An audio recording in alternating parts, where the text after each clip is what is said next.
এক গ্রামে বাস করত নলিনী নামের এক বুদ্ধিমতী মেয়ে। সে ছিল খুব দয়ালু, সবার সঙ্গে মিষ্টি ভাষায় কথা বলত। তবে তার এক অদ্ভুত স্বপ্ন ছিল, একদিন সে মায়াবী নদীর কাছে যাবে। মায়াবী নদী সম্পর্কে গল্প ছিল, নদীর জলে চাঁদের আলো পড়লে সেখানে এক সোনার নৌকা ভেসে ওঠে। যে সে নৌকায় চড়তে পারে তার জীবনের সকল ইচ্ছা পূরণ হয়। কিন্তু নদীর ধারে যেতে হলে গভীর জঙ্গলের মধ্য দিয়ে যেতে হয়, যেখানে থাকে ভয়ানক রাক্ষস। একদিন নলিনী সিদ্ধান্ত নিল সে মায়াবী নদীর সন্ধানে যাবে।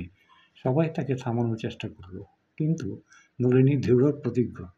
সে তার সাথে নিল একটি ছোট্ট প্রদীপ, যা তার ঠাকুমা তাকে দিয়েছিল, আর বলেছিল যখন মনে ভয় পাবে তখনই প্রদীপটি জ্বালিয়ে দিও, আলো তোমার সাহস বাড়াবে। নলিনী গভীর জঙ্গলের মধ্যে ঢুকে পড়ল। রাত ঘনিয়ে এলো, চারপাশ অন্ধকার আর ভয়ের পরিবেশ। হঠাৎ সামনে এসে দাঁড়ালো এক রাক্ষস।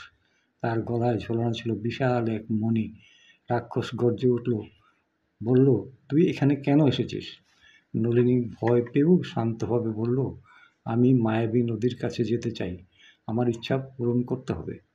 রাক্ষস এসে বলল, তবে একটা ধাঁধার উত্তর দে, উত্তর ঠিক দিতে পারলে আমি তোকে ছেড়ে দেবো। রাক্ষস ধাঁধা করল, সবচেয়ে বড় সম্পদ কি, যা হারালে মানুষ কিছুই থাকে না? নলিনী কিছুক্ষণ ভেবে বলল, মনুষ্যত্ব, কারণ তা হারালে মানুষ আর মানুষ থাকে না। রাক্ষস হতভম্ব হয়ে গেল। সে বলল, তুই ঠিকই বলেছিস, তাই তোর সাহস আর বুদ্ধি দেখে আমি তোকে এখনই এই মণিটি দিয়ে দিচ্ছি, এটি তোর পথ আলোকিত করবে। নলিনী মণি নিয়ে নদীর কাছে পৌঁছালো। ঠিক চাঁদের আলোয় সোনার নৌকা ভেসে উঠল। নলিনী নৌকায় চড়ে তার স্বপ্ন পূরণ করলো। তখন থেকেই সে গ্রামের লোকেরা বলে, সাহস আর বুদ্ধি থাকলে মায়াবী নদীর পথও সহজ হয়ে যায়।